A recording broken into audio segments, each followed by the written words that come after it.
Hello students, welcome to the channel. तो आज का लेक्चर स्टार्ट करने से पहले मैं आप लोगों से सिर्फ इतना ही कहना चाहूँगा कि बहुत बहुत शुक्रिया आप सभी का कि आप लोगों ने हम पर इतना ट्रस्ट शो किया, आपको हम पर इतना बिलीव है। और जब आप हमारे चैनल पर लेक्चर अटेंड करने आते हैं तो आपके दिल में कहीं ना कहीं ये बात ज़रूर होती है कि जब हम इस चैनल पर आ रहे हैं लेक्चर अटेंड करने के लिए तो हमें बेस्ट स्टडी मटेरियल ही प्रोवाइड किया जाएगा, और जब तक शुएब भाई यहाँ पर खड़े हुए हैं तो बेस्ट गाइडेंस ही हमें प्रोवाइड की जाएगी। और आपकी इसी ट्रस्ट और बिलीफ की वजह से आज हम बन गए हैं अलीगढ़ का नंबर 1 कॉमर्स चैनल। और सबसे ज़्यादा खुशी तो इस बात की होती है कि जब आप लोग आते हैं लेक्चर्स अटेंड करने के लिए और उसके बाद जो आपके अच्छे अच्छे कमेंट्स होते हैं उनसे सबसे ज़्यादा हम मोटिवेट रहते हैं। और उसके बाद जब आप इन लेक्चर्स को शेयर करते हैं अपने फ्रेंड्स को तो हमारा जो मोटिव है फ्री एजुकेशन सभी तक पहुंचाने का वो बहुत ही आराम से पूरा हो जाता है। तो एक बार फिर से thank you everyone for supporting us. Keep learning, keep sharing. चलिए आज का लेक्चर शुरू करते हैं।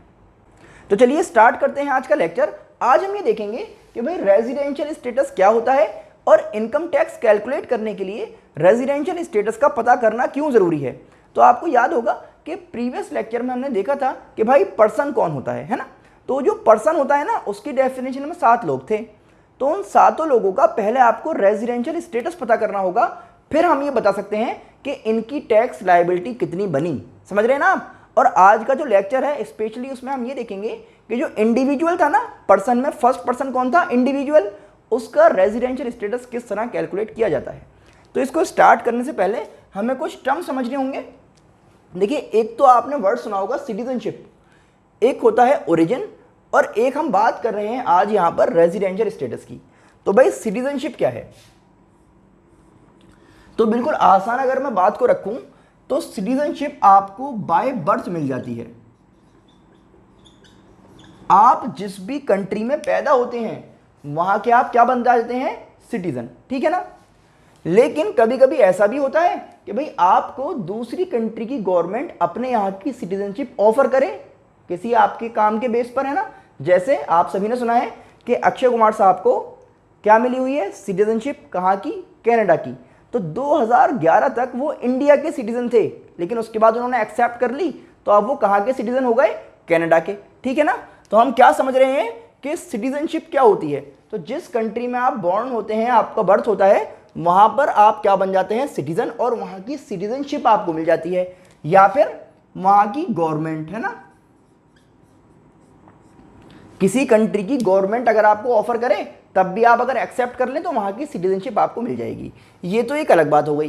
सिटीजनशिप क्या होती है, नागरिकता, आपने वर्ड सुना होगा ना। तो ये हो गई आपकी सिटीजनशिप। अब हम बात कर रहे हैं कि इंडियन ओरिजिन का मतलब क्या है। तो इंडियन ओरिजिन क्या होता है भाई, ये समझ लेते हैं कि अगर कोई भी पर्सन, इंडिविजुअल की बात कर रहे हैं हम, वो या फिर उसके पेरेंट्स या फिर उसके ग्रैंड पेरेंट्स इंडिया में पैदा हुए थे, ठीक है ना, तो वो क्या बन जाएगा, इंडियन ओरिजिन का person. A person of Indian origin कब बनेगा, वो बंदा ही हिमसेल्फ और हिज पेरेंट्स, है ना, और हिज ग्रैंड पेरेंट्स।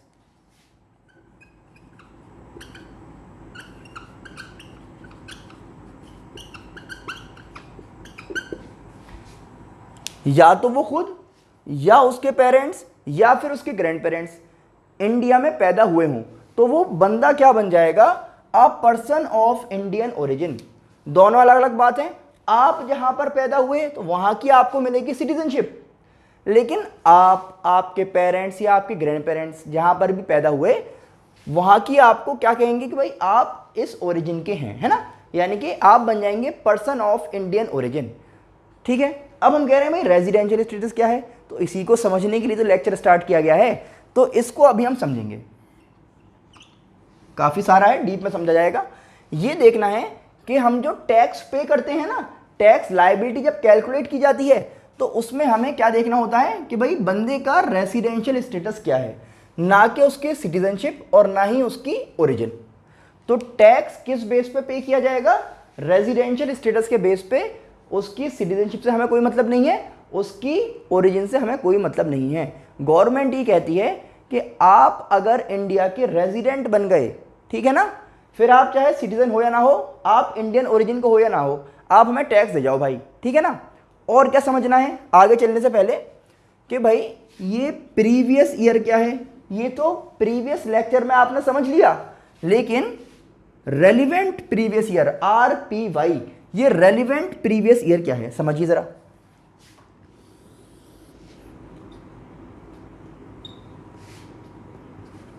हमने आपको बताया था ना असेसमेंट ईयर क्या होता है, प्रीवियस ईयर क्या होता है, ठीक है। तो अगर मैं बात करूं कि आज मैं यहां पर हूं 2020-21 में, ठीक है ना, तो इससे पहले क्या आएगा 2019-20, उससे पहले 2018-19 और उससे पहले 2017 और 18। तो ये जो हमारा 2020-21 है इसको हम कह रहे हैं अगर असेसमेंट ईयर, ठीक है ना। तो इस असेसमेंट ईयर के जस्ट पीछे वाला जो ईयर होगा वो मेरे लिए है रेलिवेंट प्रीवियस ईयर। इस असेसमेंट ईयर के जस्ट पीछे वाला जो भी ईयर होगा वो क्या होगा मेरे लिए, रेलिवेंट प्रीवियस ईयर। असल में तो भाई यहां से लेके यहां तक के सारे ईयर ही क्या है, प्रीवियस ईयर, समझना। तो रेलिवेंट कौन सा है, जस्ट पीछे वाला। एक आपको वर्ड देखना है preceding previous year, preceding previous year. तो प्रीवियस ईयर से भी पहले वाली जो ईयर्स हैं वो आपके लिए होंगे प्रीसीडिंग प्रीवियस ईयर्स। यानी कि अब यहां से अगर मैं देखूं और यहां तक चला जाऊं और कितने भी पीछे चला जाऊं, है ना, तो वो मैं क्या कहूंगा कि भाई वो है प्रीसीडिंग द प्रीवियस ईयर्स। ये प्रीवियस ईयर है, इसको प्रीसीड कर रहा है मतलब इससे भी पहले, है ना। तो रेलिवेंट प्रीवियस ईयर से भी पहले इस तरफ अगर आप चले जाएं तो क्या मिलेगा आपको, प्रीसीडिंग प्रीवियस ईयर्स। तो ये बन गए मेरे लिए PPY। ये बातें क्यों समझाई गई हैं कि अब जब हम रेजिडेंशियल स्टेटस को डिस्कस करेंगे तो ये टर्म्स जब आपके सामने आएंगे तो आप समझ लोगे कि भाई ये क्या लिखा हुआ है और हमसे क्या कहना चाह रहा है। तो चलिए अब स्टार्ट करते हैं समझना कि भाई रेजिडेंशियल स्टेटस किसी इंडिविजुअल का किस तरह डिटरमाइन किया जाएगा। तो भाई जब हम ये समझने जा रहे हैं कि रेजिडेंशियल स्टेटस क्या होता है तो उससे पहले हमें ये देखना होगा कि रेजिडेंट्स कितनी तरह के होते हैं। तो हमें पता लगेगा कि देखिए मेनली दो तरह के रेजिडेंट्स हमारे पास हैं, एक होते हैं रेजिडेंट, एक होते हैं नॉन रेजिडेंट। और जो लोग रेजिडेंट हैं उनको फिर हमने फर्दर क्लासिफाई किया है। हम फिर उनसे पूछते हैं कि भाई जब आप रेजिडेंट हैं तो आप किस कैटेगरी के रेजिडेंट हैं, क्या आप ऑर्डिनरी रेजिडेंट हैं या आप नॉट ऑर्डिनरी रेजिडेंट हैं, ठीक है ना। पता कैसे लगेगा, इसी को समझने के लिए हमारे पास कुछ रूल्स हैं। उन पर जाने से पहले यहाँ पर इनकी शॉर्ट फॉर्म लिख देते हैं। भाई जब बात हुआ करेगी ऑर्डिनरी रेजिडेंट की तो हम OR यूज करेंगे, नॉट ऑर्डिनरी रेजिडेंट के लिए NOR और नॉन रेजिडेंट के लिए NR। और देख लीजिए आप OR की जगह पर ROR भी कह सकते हैं। ROR का मतलब रेजिडेंट एंड ऑर्डिनरीली रेजिडेंट। इसी तरह से RNOR यानी कि रेजिडेंट तो है लेकिन नॉट ऑर्डिनरी कैटेगरी का है, ठीक है ना। तो ये बात हो गई, अब समझते हैं। तो भाई हमें क्या करना है, हमें समझने होंगे कुछ रूल्स, कुछ कंडीशंस जिनके बेस पर आप ये तय कर पाएंगे, ये डिटरमाइन कर पाएंगे कि कोई भी बंदा किस लेवल का रेजिडेंट है, ठीक है ना। देखिए तो पहले हैं आपके पास बेसिक रूल्स। पहले क्या मिलते हैं हमें, बेसिक रूल्स। तो बेसिक रूल्स कह लें या फिर बेसिक कंडीशंस लिख लेते हैं, ठीक है ना। तो बेसिक कंडीशंस क्या है समझते हैं। फर्स्ट बेसिक कंडीशन ये है कि अगर कोई इंडिविजुअल इंडिया में रहता है 182 days in relevant previous year, इसीलिए टर्म्स आपको पहले बताए गए थे तो अब आपके समझ में आ जाएगा। अच्छा रेलिवेंट प्रीवियस ईयर यानी कि जस्ट पीछे वाला जो भी प्रीवियस ईयर है ना। तो देखिए क्या कहेंगे कि भाई अगर आप एक रेलिवेंट प्रीवियस ईयर में कितने दिन रहते हैं इंडिया में, 182 डेज और मोर, ठीक है ना। तो पूरे 365 दिन में से इंडिया में कितने दिन रहेंगे आप, 182 डेज या फिर उससे ज़्यादा। तो आप एक कंडीशन को फुलफिल कर लेंगे, इतना ही करना है बस आपको। इंडिया में कितने दिन रहना है, 182 डेज या फिर उससे ज़्यादा। अच्छा अगर आप इंडिया में आते जाते रहते हैं ना, तो इसमें 182 करने के लिए आपका आने का और जाने का डे भी काउंट किया जाएगा, ये बात ध्यान रखिएगा। तो एक बात तो ये हो गई, एक कंडीशन हो गई। यहां पर हम लिख रहे हैं और का मतलब क्या है कि या तो आप कंडीशन नंबर 1 को फुलफिल कर लें या आप कंडीशन नंबर 2 पे आ जाइए। कंडीशन नंबर 2 क्या कह रही है भाई, इसको सुन लेते हैं। बेसिक कंडीशन नंबर 2 ये कह रही है कि आप जो है करंट ईयर में यानी कि रेलिवेंट प्रीवियस ईयर में इंडिया में रहे हो 60 डेज। 60 डेज। भाई कुछ लोग ऐसे होते हैं जो अलग अलग कंट्रीज में काम करते रहते हैं या यहाँ पर प्रॉपरली नहीं रहते इंडिया में, तो क्या हो सकता है भाई वो आता जाता रहता होगा, तो कुल मिला के पूरे साल में जब टोटल किया गया तो पता लगा कि वो सिर्फ 60 डेज ही इंडिया में रहा। ठीक है ना। अब क्या होगा भाई, तो साथ में लगाया गया एंड। यहाँ तो और था, यहाँ एंड है, यानी कि इसके साथ अब आपको कुछ और भी फुलफिल करना होगा। क्या करना होगा कि अब आपको प्रीसीडिंग द प्रीवियस ईयर कितने 4 पिछले 4 साल में, कौन से पिछले 4 साल, जो आपके रेलिवेंट प्रीवियस ईयर से भी पीछे के हैं, उसमें आपको इंडिया में रहना पड़ेगा 365 डेज। तो अगर हम कंडीशन नंबर 1 की बात करते हैं ना, वो तो सिर्फ 182 दिन या उससे ज़्यादा इंडिया में रहने पर फुलफिल हो जाती है। लेकिन अगर आप कंडीशन नंबर 2 में जाना चाहते हैं तो आपको इंडिया में रेलिवेंट प्रीवियस ईयर में कितने दिन रहना है, 60 दिन, और इससे पिछले जो 4 साल हैं उसमें आपको इंडिया में 365 डेज रहना पड़ेगा। ये हो गई 2 बेसिक कंडीशन, बहुत आसान सी। इनको ज़रा और समझ लेते हैं, है ना, ग्राफिकली थोड़ा समझा देते हैं तो और समझ में आएगा। देखिए भाई ये आपका क्या है, असेसमेंट ईयर, ये हो गया रेलिवेंट प्रीवियस ईयर यानी कि इससे जस्ट पिछला वाला जो साल है, और ये हो गए आपके प्रीसीडिंग प्रीवियस ईयर्स। बात समझ में आ रही है।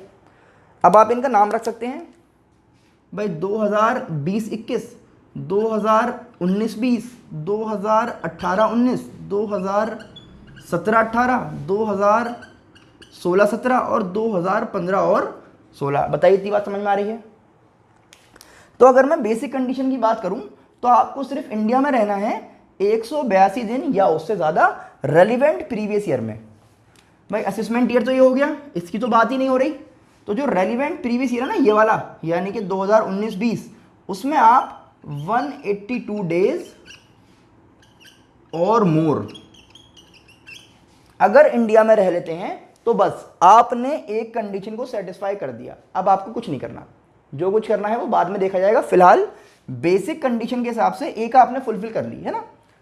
अब क्या कहा, अगर आप चाह रहे हैं भाई कंडीशन नंबर 2 को फुलफिल करना, तो आपको क्या करना है कि रेलिवेंट प्रीवियस ईयर में तो आपको 60 दिन इंडिया में रहना होगा। तो जब आपने कहा 60 दिन किसमें, रेलिवेंट प्रीवियस ईयर में, तो इस वाले में है ना, इसमें तो रहो 60 दिन।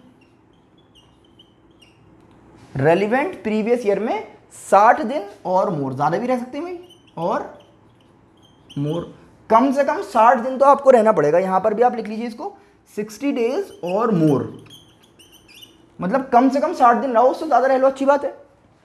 और ये जो लिखा हुआ है 4 PPY यानी कि 4 साल प्रीसीडिंग द प्रीवियस ईयर, ये जो प्रीवियस ईयर था इससे पहले के 4 साल, तो 1, 2, 3 और 4, इससे पहले के जो 4 साल हैं उसमें टोटल सब मिला के आपको इंडिया में रहना पड़ेगा 365 डेज और मोर। ठीक है ना। तो कम से कम की बात कर रहे हैं, ज़्यादा हो जाए अच्छी बात है। तो ऐसे ही 365 डेज और मोर आप इंडिया में अगर रह लें तो आप जो है कंडीशन नंबर 2 को फुलफिल कर लेंगे। लेकिन अभी बात ख़त्म नहीं हुई, हमें तो 2 कंडीशन देखनी है। एक तो हो गई बेसिक कंडीशन, एक हमें मिलेगी एडिशनल कंडीशन। तो अगर आपको ये नोट करना हो तो आप इसको जल्दी से नोट कर लीजिए, ताकि यहाँ पर मैं आपको समझा पाऊँ कि भाई एडिशनल कंडीशंस क्या हैं। फिर पूरा समझेंगे कि आप ROR हैं, RNOR हैं या आप NR हैं।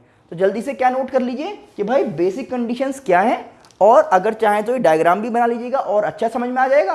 फिर हम समझाते हैं कि एडिशनल कंडीशंस क्या हैं।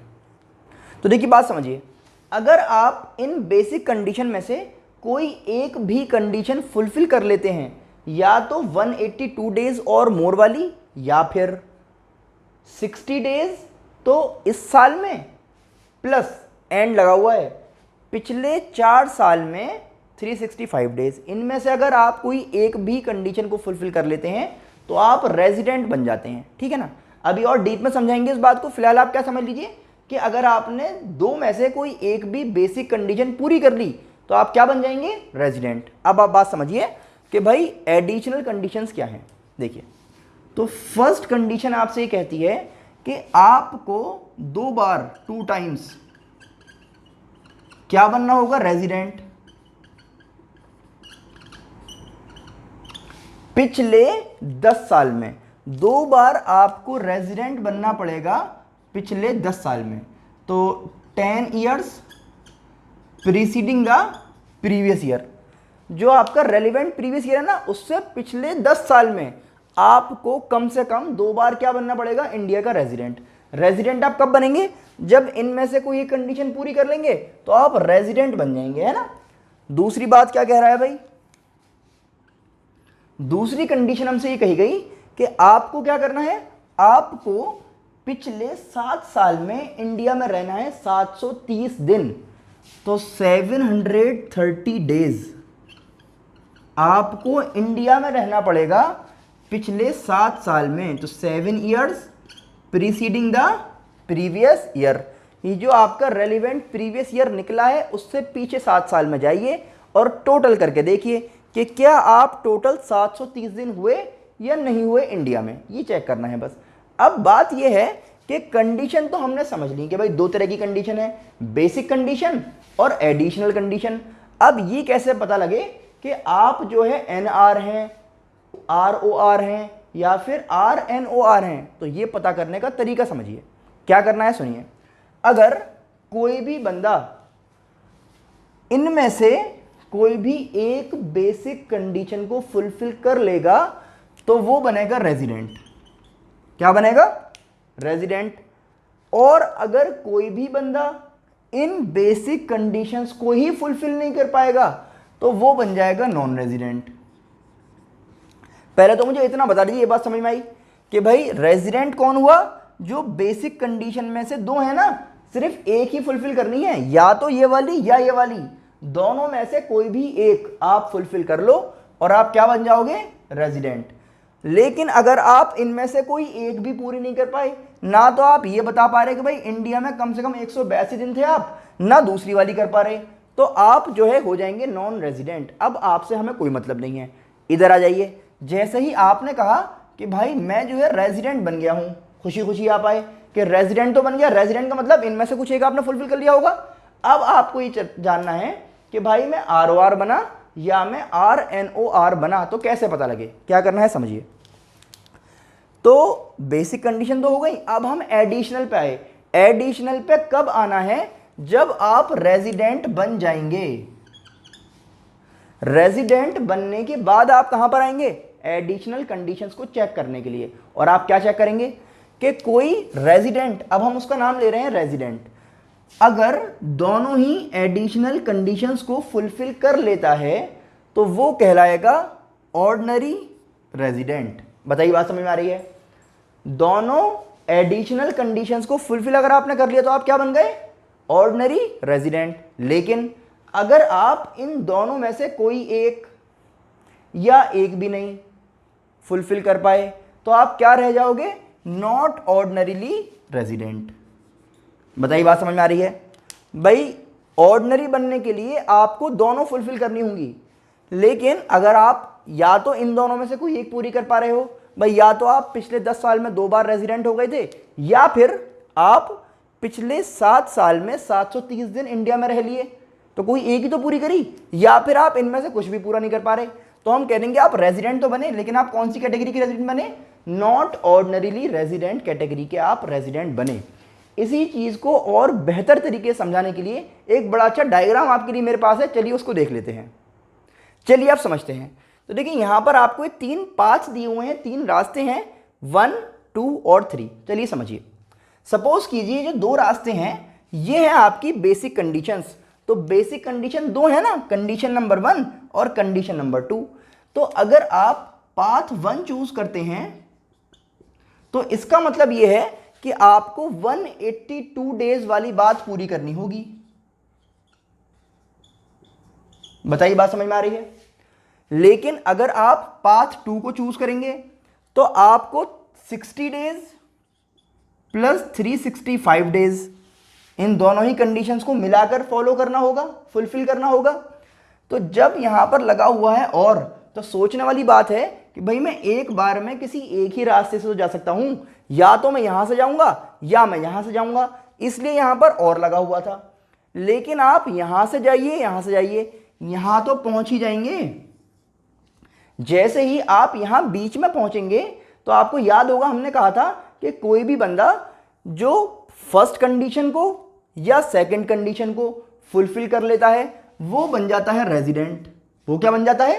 रेजिडेंट। लेकिन एक कैटेगरी और थी, जो कौन था? नॉन रेजिडेंट, है ना। वो फर्स्ट कंडीशन को फुलफिल नहीं कर पा रहा था, ना ही सेकंड बेसिक कंडीशन को फुलफिल कर पा रहा था। तो वो ये है, इसने कहा भाई मैं ना यहां से जा रहा ना यहां से जा रहा, बहुत टेढ़ा मेरा रास्ता है, कह रहा मैं सीधे निकल जाऊंगा। तो हमने कहा निकल जाओ। जैसे ही वो यहां पर आया सीधे निकलने के लिए, तो हमने क्या कह दिया कि भाई आप बन गए नॉन रेजिडेंट, क्योंकि आप ना ही बेसिक कंडीशन नंबर 1 को फॉलो कर रहे, ना ही बेसिक कंडीशन नंबर 2 को फुलफिल कर रहे। तो आप सीधे निकल जाओ, आपसे कोई मतलब नहीं, आप क्या बन गए? Non resident. समझ में आ गया? तो अब इससे हमें एंड तक कोई मतलब नहीं है। लेकिन ये जो लोग अब यहां पर फंस गए हैं इन रास्तों में, इनका क्या होगा? तो बेसिक कंडीशन तो इन्होंने पूरी कर ली। अब हम कहेंगे कि भाई आप एडिशनल कंडीशन पे आइए। एडिशनल कंडीशन क्या थी भाई? 2 कंडीशन है ना, कि आपको पिछले 10 साल में 2 बार क्या होना है? रेजिडेंट, और पिछले 7 साल में 730 दिन इंडिया में रह लीजिए आप। तो किस तरह होगा समझिए। अब हुआ क्या कि जब ये जो रेजिडेंट था इसने इस वाले पाथ पर चलना शुरू करा, तो हमने बताया कि भाई यहां पर 2 भालू हैं। यहां पर कौन है? 2 भालू। अगर तुम इन दोनों भालुओं से निपट लो, इन्हें हरा दो, तो आगे निकल जाओ। इसने कहा ठीक है भाई, करके देख लेते हैं। इसने क्या करा? यहां पर चलना शुरू करा और इनको मार भी दिया। दोनों ही भालू जो इसने मार दिए, क्लियरली अभी बाहर निकल गया। तो बात समझिएगा, जब ये दोनों को ही मारकर चला गया, यानी कि दोनों को ही इसने फुलफिल कर दिया, तो अब ये क्या बनकर निकलेगा? ये बनकर निकलेगा ROR। ये जीत गया ना, दोनों ही भालू इसने मार दिए भाई, रास्ता क्लियर हो गया इसका। तो अगर आप बोथ एडिशनल कंडीशंस को फुलफिल कर देते हैं तो आप क्या कहलाओगे? ROR। आसान है। अब ये 2 रास्ते और बचे। अब यहां पर हमने कहा भाई अगर आप यहां से जाओगे तो 1 भालू मिलेगा, यहां से जाओगे तो 1 भालू मिलेगा, और यहां से जाओगे तो 1 भी नहीं मिलेगा। तो भाई यहां से भी जा सकते हैं ना। लेकिन सोचने वाली बात यह है कि चाहे यहां से जाओ चाहे यहां से जाओ, पहुंचोगे तो एक ही जगह पर, है ना। तो अब एक ने कहा भाई मैं यहां से जाऊंगा, 1 भालू है, मुकाबला कर लूंगा। उसने कहा ठीक है। जब 1 भालू के पास गए, 1 भालू को इसने मार दिया तो यहां पहुंच गया। इधर दूसरा वाला था, इसको कोई नहीं मिला, चुपचाप निकल गया। तो 1 भालू का मतलब इसमें ये जो 2 कंडीशन है ना, 2 में से कोई एक, 1 एडिशनल कंडीशन को फॉलो कर लो, फुलफिल कर लो। और अगर हम बात कर रहे हैं यहां की जहां पर कुछ भी नहीं था, तो नन या फिर नो एडिशनल कंडीशन। आप एक भी एडिशनल कंडीशन को फुलफिल मत करो, लेकिन अल्टीमेटली तो यहीं पहुंच रहे हो। और यहां से दोनों लोग एक ही तरह से बाहर निकले, और यहां से जब आप बाहर निकलोगे तो आप क्या बन जाओगे? RNOR। बात समझ में आई? यहां जो चल रहा था वो तो बाहर जब निकला तो क्या रहा? वो NR। अब इस बात को यहां पर शॉर्ट में लिख दिया जाए आपके लिए तो इंशाल्लाह सारी बात क्लियर हो जाएगी। देखिए जरा, ROR कब बने? इस वाले पाथ पर जाकर। इस वाले पाथ में क्या था कि कोई एक बेसिक कंडीशन आपको फुलफिल करनी है ना। भाई हो सकता है आप यहां से आए हो तो ऐसे निकल गए हो, आप यहां से आए थे फिर आप यहां चले गए, बिल्कुल हो सकता है। या फिर आप यहां से आए थे फिर आप यहां चले गए। तो दोनों ही केस में क्या हो रहा है? 1 basic condition plus both additional conditions. तो एक बेसिक, इनमें से कोई भी एक, और दोनों एडिशनल अगर आप फॉलो कर लो तो आप क्या बन जाओगे हमारे लिए, ROR। लेकिन आप RNOR कैसे बने थे, आप गए तो इसी तरह थे भाई, या तो आप इधर से गए थे तो आप यहां पर चले गए, या आप यहां से आए थे, तो आपको क्या करना पड़ेगा कि वन बेसिक कंडीशन प्लस, अब क्या होगा भाई, या तो आप यहां से गए देखो तो RNOR बने, या आप ऊपर वाले से आए तो आप क्या बने, RNOR। तो हम क्या कहेंगे कि वन और नन एडिशनल कंडीशंस। भाई चाहे एक या एक भी नहीं, दोनों ही तरफ से आप क्या बन के निकल रहे हो, RNOR। तो क्या कह रहे हैं कि एक बेसिक कंडीशन तो करनी पड़ेगी भाई, जाना इसी रास्ते से पड़ेगा, निकल कहां से रहे हो ये बात हो रही है। लेकिन एक ये थे जो चुपचाप पतली गली से निकल गए थे, क्या नाम था इनका, NR, नॉन रेजिडेंट। तो इन्होंने क्या करा कि ये वाला जो रास्ता था अग्निपथ वाला इन्होंने नहीं लिया, तो इन्होंने बेसिक कंडीशन पर जाने से ही मना कर दिया। तो क्या लिखेंगे, नो बेसिक कंडीशन। बताइए इतनी बात समझ में आ रही है, ये तो पता लगा कि रेजिडेंशियल स्टेटस किस तरह से डिटरमाइन किया जाएगा किसी एक इंडिविजुअल का। इस पर बेस्ड कुछ क्वेश्चंस भी आपको करवाए जाएंगे, लेकिन वो नेक्स्ट लेक्चर में करेंगे। पहला आप ये समझ लीजिए, इसी से रिलेटेड अभी एक बात और रह गई कि ये जो हमारी बेसिक कंडीशन नंबर 2 है ना, जिसमें हमने ये कहा कि अगर आप 182 डेज नहीं रह पा रहे हो इंडिया में, तो आप इस साल मतलब रेलिवेंट प्रीवियस ईयर में तो 60 दिन रह लो, और उससे पिछले 4 साल में 365 दिन रह लेना इन टोटल। तो ये जो कंडीशन है इसके कुछ एक्सेप्शंस हैं, यानी कि एक्सेप्शन क्या है कि उस केस में, जो पर्टिकुलर केस अभी आपको समझाए जाएंगे, आप इन कंडीशंस को फॉलो नहीं करेंगे या फिर इन कंडीशंस को आप चेक नहीं करेंगे। तो आपको सिर्फ क्या करना होगा कि जो बेसिक कंडीशन नंबर 1 है सिर्फ वही चेक करेंगे उन एक्सेप्शंस वाले केस में, और आप बेसिक कंडीशन नंबर 2 जो है इसको फिर आप चेक नहीं करेंगे। ठीक है ना, समझिए वो कौन से रूल्स हैं या वो कौन से एक्सेप्शंस हैं जिनमें आप बेसिक कंडीशन नंबर 2 को बिल्कुल भी नहीं देखेंगे। चलिए देख लेते हैं। चलिए अब देख लेते हैं कि भाई exceptions of basic condition number 2 या फिर एक्सेप्शंस ऑफ 60 डेज रूल क्या है। ये तो हमने आपको बता दिया कि एक्सेप्शन क्या है। एक्सेप्शन वो कंडीशंस हैं जिन कंडीशन में आपको बेसिक कंडीशन नंबर 2 को चेक नहीं करना, बल्कि अगर कोई बंदा सिर्फ 182 डेज यानी कि बेसिक कंडीशन नंबर 1 को ही फुलफिल कर देगा तो आप इसको क्या बना देंगे, रेजिडेंट। ठीक है ना, बेसिक कंडीशन नंबर 2 से अब हमें कोई मतलब नहीं है। कब, इन एक्सेप्शंस के केस में। तो देखिए वो एक्सेप्शंस कौन से हैं समझ लेते हैं। देखिए फर्स्ट है an individual who is a citizen of India and leaves India in any previous year for the purpose of employment or as a member of the crew of an Indian ship। ये बात समझनी है भाई क्या कहना चाह रहा है। तो ये जो भी बात कही गई है फिलहाल ही समझ लीजिए। इस बात को जो आप समझ लेंगे उसके बाद आपको बेसिक कंडीशन नंबर 2 चेक नहीं करनी, सिर्फ 182 डेज वाली बात समझनी है। तो बात क्या है सुनिए। पहले तो आप मुझे बताइए कि सिटीजन कौन होगा। भाई सिटीजन जो है ये अभी आपको समझाया गया था, तो इसमें आपको जो भी समझ में आई थी सिटीजन के बारे में बात, इंग्लिश, हिंदी, उर्दू में, वो आप मुझे कमेंट सेक्शन में जल्दी से बता दीजिए। तो सिटीजन तो हमने आपको समझा दिया था। अब बात ये हो रही है कि वो सिटीजन क्या कर रहा है, हु लीव्स इंडिया, वो इंडिया छोड़कर जा रहा है, इन any previous year for the purpose of employment. भाई एक बंदा है, उसकी जॉब लगी इंडिया से बाहर, तो अब उसको बाहर जाना पड़ेगा, जाहिर सी बात है। तो ये कह रहे हैं कि अगर कोई पर्सन जॉब करने के सिलसिले में इंडिया से बाहर जाता है, तो आप ये देखिए कि अगर वो इंडिया में रहा था 182 डेज, तब तो आप उसको रेजिडेंट कहिए और उसके अकॉर्डिंग उसकी टैक्स जितना बनता है उसको ले लीजिए। कब, जब बेसिक कंडीशन नंबर 1 सिर्फ फुलफिल हो रही है, यानी कि 182 डेज वो इंडिया में रहा है, चाहे वो 90 डेज बाद गया हो, चाहे वो 120 दिन बाद गया हो, बस अगर वो 182 डेज से पहले अगर चला गया तो फिर आप उस कंडीशन को चेक मत करिए जो कि है बेसिक कंडीशन नंबर 2। सिर्फ 182 डे अगर हो रहा है इंडिया में तब आपको चेक करनी है, वो भी कौन सी, कंडीशन नंबर 1। सही है। और सुनिए, अगर वो जो इंडिविजुअल है वो गया है as a crew member of the Indian ship, तो अगर कोई क्रू मेंबर के तौर पर काम करता है इंडियन शिप में, तो देखिए जो शिप्स होती हैं वो तो भाई पानी में चल रही हैं, तो कभी कभी इंडिया से बाहर भी चली जाती हैं, है ना। तो अगर वो 182 डेज इंडिया में रहा था उसके बाद वो गया, तब तो आप उसको रेजिडेंट कहिए और उसके अकॉर्डिंग उससे टैक्स ले लीजिए।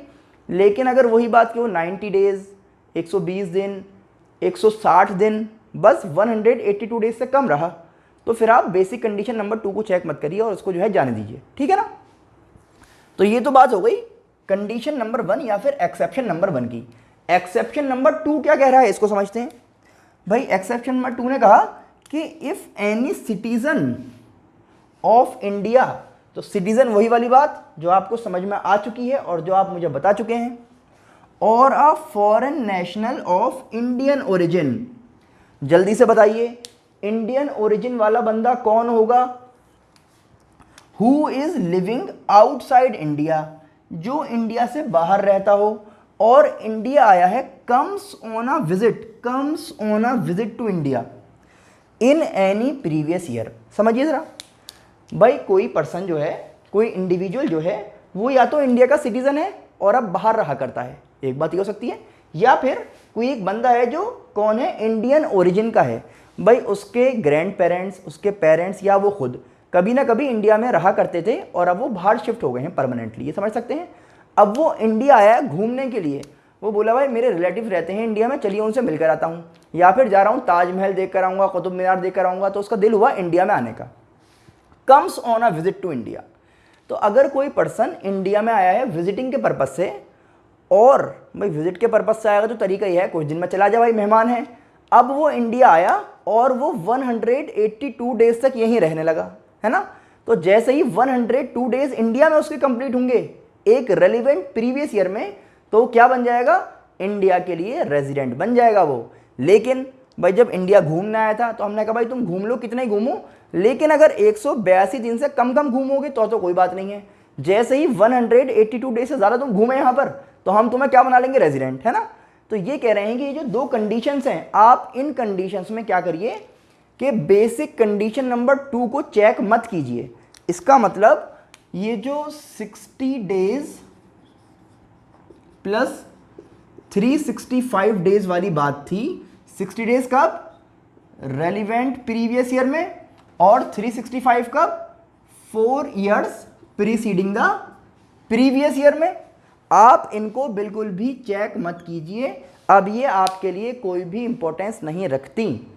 बल्कि अगर इनमें से कोई भी लोग, चाहे वो एम्प्लॉयमेंट वाला बंदा हो जो बाहर जा रहा था काम करने के लिए, चाहे मेंबर हो इंडियन शिप का, चाहे वो जो है सिटीजन हो इंडिया का, या फिर इंडियन ओरिजिन का बंदा हो जो इंडिया आया है घूमने के लिए, अगर इनमें से कोई भी पर्सन जो है, कोई भी इंडिविजुअल जो है, वो 182 डेज से ज़्यादा अगर इंडिया में रह लेता है या 182 डेज रह लेता है, तो वो बेसिक कंडीशन नंबर 1 को फुलफिल कर देगा और उसी के अकॉर्डिंग आप कह देंगे भाई आप बन गए रेजिडेंट। लेकिन अगर वो उससे कम रहा तो आप कहेंगे कोई मसला नहीं है, तुम घूमो, तुम एम्प्लॉयमेंट के लिए बाहर चले जाओ, तुम शिप पर चले जाओ, कुछ भी करो, हम आपको रेजिडेंट नहीं बना रहे, ठीक है ना। तो ये तो समझ में आ गया है कि रेजिडेंशियल स्टेटस क्या है, रेजिडेंट कौन होगा, नॉन रेजिडेंट कौन होगा, और अगर आप रेजिडेंट हैं तो आप ऑर्डिनरी वाले हैं या नॉट ऑर्डिनरी वाले हैं, ठीक है ना। फिर ये समझा कि भाई जो आपकी कंडीशन नंबर 2 है, बेसिक कंडीशन नंबर 2, वो किस केस में आपको फॉलो नहीं करनी, तो ये समझ लिया भाई इस केस में फॉलो नहीं करनी। अब एक चीज़ और बची जिसको हम कहते हैं इंसिडेंस ऑफ टैक्स, यानी कि अगर आप एनओआर हैं, आप एनआर हैं, या फिर आप ओआर हैं, तो उसके अकॉर्डिंग आप पर कितना कितना टैक्स बनता है, ये भी तो समझना पड़ेगा। तभी तो हम ये देख रहे हैं कि आपका रेजिडेंशियल स्टेटस है क्या। तो रेजिडेंशियल स्टेटस के अकॉर्डिंग आप पर अलग अलग टैक्स लायबिलिटी बनेगी। तो ऑर्डिनरी रेजिडेंट को अलग टाइप से टैक्स देना होगा, नॉट ऑर्डिनरी वाले को अलग तरह से, और एनआर को अलग तरह से। वो और समझ लेते हैं, फिर आपका पूरा ये एक टॉपिक कंप्लीट हो जाएगा। तो फिर नेक्स्ट लेक्चर में हम आपको इसके न्यूमेरिकल भी समझा पाएंगे, ठीक है ना। तो देखिए जो बुक्स की अगर मैं बात करूं, बुक में आप देखेंगे एक बड़ी सी टेबल बनी हुई है, वही मैं अगर आपको यहाँ समझा दूंगा तो फिर फायदा क्या हुआ मुझसे पढ़ने का। यहाँ पर बताएंगे बहुत शानदार सी ट्रिक। चलिए समझ लेते हैं इंसिडेंस ऑफ टैक्स। तो चलिए आप समझ लेते हैं आज के लेक्चर का last topic, incidence of tax. तो देखिए ये हमने आपको बता दिया है रेजिडेंशियल स्टेटस किस तरह डिटरमाइन किया जाएगा। अब देखना यह है कि आप OR बने, आप NOR बने, आप NR बने, तो आप पर कितना कितना टैक्स बनता है ये अब हमें देखना पड़ेगा, ठीक है ना। तो देखिए कैसे करते हैं। तो बुक में आपको जैसे मैंने बताया बहुत शानदार सी बड़ी सी एक टेबल बनी हुई है, और अगर मैं वही कहानी यहाँ पर लिख दूँ तो फिर मेरे पास आने का फ़ायदा क्या हुआ। आपको शॉर्ट में समझाते हैं, लेकिन उससे पहले आपको ये देखना होगा कि भाई रिसीव्ड का और अर्नड का क्या मतलब है। देखिए अर्न का मतलब होता है सिंपल लैंग्वेज में कि जब आपने मेहनत करके पैसा कमाया। देखो पैसा कमाना अलग बात है, पैसा हाथ में आना अलग बात है ना। तो आपने पूरे महीने मेहनत करी, पैसा कमा लिया, अभी आपके अकाउंट में सैलरी नहीं पहुंची है ना। जब सैलरी पहुंच जाएगी तो हम कहेंगे सैलरी रिसीव्ड, ठीक है ना। तो पूरे महीने अर्न करते हैं फिर रिसीव होती है, अलग अलग बात समझ में आ गई। अर्निंग अलग है, रिसीव होना अलग है। अब समझिए ये कह रहे हैं आपको सिर्फ क्या करना है, आपको जब क्वेश्चन दिया जाएगा ना, क्वेश्चन आप पढ़ेंगे पूरा सेंटेंस लिखा होगा, उसमें आपको ये देखना है कि जो इनकम है वो रिसीव कहाँ पर हुई है और उसको अर्न कहाँ किया गया है। अगर इनकम को रिसीव कर रहे हैं आप इंडिया में, ठीक है ना, और अर्न भी आपने उसको इंडिया में किया था, तो दोनों जगह इंडिया में रिसीव, इंडिया में अर्न, तो चाहे आप कोई भी हो आपको टैक्स देना पड़ेगा। आ रही बात समझ। चलो दूसरा देखते हैं। अगर आपने इनकम को रिसीव किया है इंडिया में लेकिन अर्न किया था आउटसाइड इंडिया, ठीक है ना, मतलब बाहर किसी कंट्री में अर्निंग थी लेकिन पैसा आया कहां पर है, इंडिया में, तब क्या करना है आपको। तो चाहे आप OR हों, आप NOR हों, चाहे आप NR हों, आपको टैक्स देना पड़ेगा। देखिए ऐसा भी हो सकता है कि आपने रिसीव किया हो आउटसाइड इंडिया लेकिन कमाया कहाँ था, इंडिया में। तो जैसे ही इंडिया आपने वर्ड सुना तो आप कुछ भी हो आपको टैक्स देना पड़ेगा। इतनी बात समझ में आ रही है। अब आप देखिए कि अगर आपने रिसीव किया है आउटसाइड इंडिया और अर्न भी किया है आउटसाइड इंडिया, तो जब आउट आउट आ गया तो जो NR है ये कहेगा भाई मैं इंडिया में टैक्स क्यों दे रहा हूं, ना मैंने इंडिया में रिसीव करा है ना इंडिया में अर्न किया है, तो कहेगा मैंने तो नहीं दे रहा। हमने कहा मत दो भाई। लेकिन अगर आप ROR हैं और आप क्या हैं RNOR, तो आपको इंडिया में टैक्स देना पड़ेगा। इतनी बात समझ में आ रही है। अब देखिए कभी कभी आपको ऐसा भी मिलेगा कि आप इनकम अर्न कर रहे हैं from a business which is controlled from India. भाई कोई ऐसा बिजनेस जिसके हेडक्वार्टर्स कहां पर सिचुएटेड है, इंडिया में, लेकिन आपको वो पैसा रिसीव हुआ है आउटसाइड इंडिया, ठीक है ना। बिजनेस कहां का है, इंडिया का, लेकिन पैसा मिल रहा है आउटसाइड इंडिया। तो आप क्या करेंगे, भाई ये जो दो लोग हैं ये फंस जाएंगे और ये बच जाएगा। सही है। और कहा गया कि भाई कोई ऐसा बिजनेस है जो कंट्रोल्ड फ्रॉम आउटसाइड इंडिया हो, मतलब उसके हेडक्वार्टर्स इंडिया में ना हो और पैसा भी आपको बाहर ही मिल रहा हो, ऐसा भी क्वेश्चन मिलेगा। तो आपको क्या करना है, देखिए कि बस सिर्फ जो ROR है वो फंस जाएगा, बाकी दो लोग बच जाएंगे। सही है भाई। एक लास्ट हमें मिलता है पास्ट अनटैक्स्ड इनकम। इस नाम से अगर कुछ लिखा हुआ हो तो आपको क्या करना है, तो कह रहे हैं भाई सब बच जाएंगे, ना इसे टैक्स देना, ना इसे देना, ना इसे देना। कब, जब क्वेश्चन में क्या आपको लिखा हुआ मिलेगा, पास्ट अनटैक्स्ड इनकम। तो देखिए ये क्वेश्चन एक बहुत अच्छा जरूर आता है आपके एग्जाम में और बिल्कुल फ्री के नंबर हैं। क्या समझना है आपको, ये वर्ड पकड़ने हैं। क्वेश्चन पढ़ा, ये वर्ड देखा कि रिसीव का हुआ है और अर्न का हुआ है, उसके हिसाब से आपको यहां पर उन वैल्यूज को फिल करना होता है। बाद में इनका टोटल कर देंगे, नंबर मिले। बताओ और क्या चाह रहे हो यार, ठीक है ना। नेक्स्ट लेक्चर में इंशाल्लाह इनसे रिलेटेड कुछ न्यूमेरिकल प्रॉब्लम्स भी आपके लिए हम लेकर आएंगे। आई होप जो कुछ आज हमने पढ़ा वो आपको बहुत अच्छी तरह समझ आ गया होगा। अब आपको करना क्या है, इस लेक्चर को बहुत अच्छी तरह देखिए, समझिए और बार बार रिपीटेड वे में भी आप देख सकते हैं अगर आपको कुछ समझ नहीं आया है। बाकी कमेंट सेक्शन आपके पास है, मेरा व्हाट्सएप नंबर आपके पास है, आप किसी भी टाइम मुझको कांटेक्ट कर सकते हैं। तो इसकी प्रैक्टिस कीजिए, अपने नोट्स बहुत अच्छी तरह बनाइए, अपने फ्रेंड्स को ज़रूर शेयर कर दें। चैनल को सब्सक्राइब करना बिल्कुल भी ना भूलें। हम मिलते हैं आपसे नेक्स्ट लेक्चर में। Thanks for watching.